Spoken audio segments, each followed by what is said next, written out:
आप सब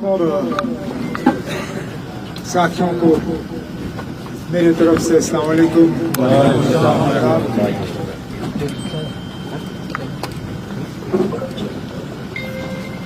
मुझे अफसोस इस बात का है कि इस हुकूमत में मेरी पहली मुलाकात आप सबों से इन हालात में हुई है, जबकि सबके चेहरों पे उदासी, तनाव, दुख और वो लाजमी है। जिन हालात से आप गुजरे वो आप ही बेहतर जानते हो कि क्या आफत आप पे आ रही है। मुझे अपनी जगह सिर्फ एक चीज की मैं तसल्ली नहीं कहूंगा, लेकिन कम से कम अल्लाह ताला का मैं शुक्रगुजार हूं कि जानी नुकसान नहीं हुआ। माली नुकसान का मुआवजा मिल जाता है, जानी नुकसान पे कोई मुआवजा काफी नहीं होता। आप किसी को करोड़ों भी दे दो तब भी उनके घर वालों पे जो सदमा बर्दाश्त करते हैं उसको पैसों में तोला नहीं जा सकता। यहाँ पे नुकसान बहुत हुआ है, लेकिन जैसे मेरे काबिना के साथी जावेद साहब ने कहा, इस मुश्किल घड़ी में, इस मुश्किल दौर में ये आपकी हुकूमत, हमारे आपके नुमाइंदे, हम आपके साथ खड़े हैं। हमारी दो जिम्मेदारियां हैं फिलहाल। सबसे पहली जिम्मेदारी वो ये कि इस पसी से, स्लाइड से जो लोग अपने मकानात खो गए या उनके मकान अब रहने के काबिल रही नहीं, लायक रही नहीं, उनको नए सिरे से बसाना होगा। इसके लिए डीसी साहब जो मौके पे हमारे साथ हैं, उन्हें और उनकी इंतजामिया को वाजिया तौर ये कहा गया है कि मेहरबानी करके जिस तरह government of Jammu and Kashmir का वैसे भी एक प्रोग्राम है बिना जमीन के लोगों को मकान बनाने के लिए एक प्लॉट देने का,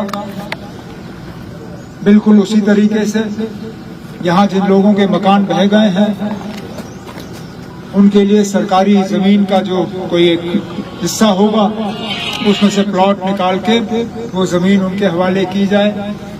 उसके बाद वहाँ पे मकान बनाने के लिए जो हमें रकम आपके हवाले करना होगा वो मुख्तलिफ स्कीमों के तहत हम कर लेंगे।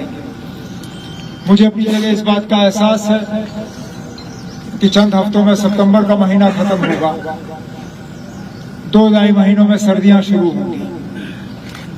सर्दियों के वक्त में हम लोगों से उम्मीद करें कि वो टेंटों में रहें, ये इनके साथ सरासर नाइंसाफी होगी। तो हमारी मुकम्मल कोशिश सिर्फ नहीं, हमारा ये तय करके हमें चलना होगा कि सर्दियों से पहले कुछ नहीं तो कम से कम छत लगे, एक कमरा बने, ताकि वहां पे सर्दियों के महीने निकल जाएं और उसके बाद फिर मार्च अप्रैल में जो बाकी मकान हमें बनाना होगा वो हम बना सकें, ताकि कम से कम ये सर्दियों के महीने जो हैं ये निकल पाए। तो एक तो जैसे जावेद साहब ने आपसे कहा, उन तमाम लोगों को नए सिरे से बसाना, उनके रिहेबिलिटेशन की जिम्मेदारी वो हुकूमत की है, वो जिम्मेदारी हम निभा लेंगे। लेकिन उसके साथ साथ एक और जिम्मेदारी आ जाती है, वो जिम्मेदारी ये कि दोबारा इस तरह के हालात ना बने, उसके लिए हमें क्या इक़दाम उठाने चाहिए। क्योंकि ये देखने के बाद अब लाजमी जिन लोगों के मकान इस पसी में नहीं, जिनको नुकसान नहीं हुआ, या जिनके दुकान, जिनके खेत बच गए, कहीं ना कहीं उनके दिमाग में ये सोच जरूर होगी कि चले ना, इस साल तो हम बच गए, खुदा ना खास्ता अगर अगले साल बारिश हुई तो क्या हम फिर बच जाएंगे या क्या होगा। तो इसलिए हमारी जिम्मेदारी बनती है जहां एक तरफ से हम नए सिरे से उन लोगों को बसाएं जिनको इस साल नुकसान हुआ, दूसरी तरफ से हमें इकदाम उठाने होंगे कि अगले साल अगर बारिशें हुई तो इस तरह का नुकसान जो है किसी को इसका सामना ना करना पड़े। उसके लिए हमें सर्वे करना होगा, क्योंकि फिलहाल तो समझ में नहीं आ रही। ऐसा नहीं है जैसे मैंने अभी कड़ाबंद में कहा, यह नहीं है कि हम किसी रेगिस्तान में रह रहे हैं और हम बारिशें देखते नहीं। बारिशें आती हैं, कभी कम कभी ज्यादा, लेकिन बारिशें तो होती हैं। लेकिन आखिरकार इस साल क्या हुआ कि बारिशों से इतना नुकसान का हमें सामना करना पड़ा।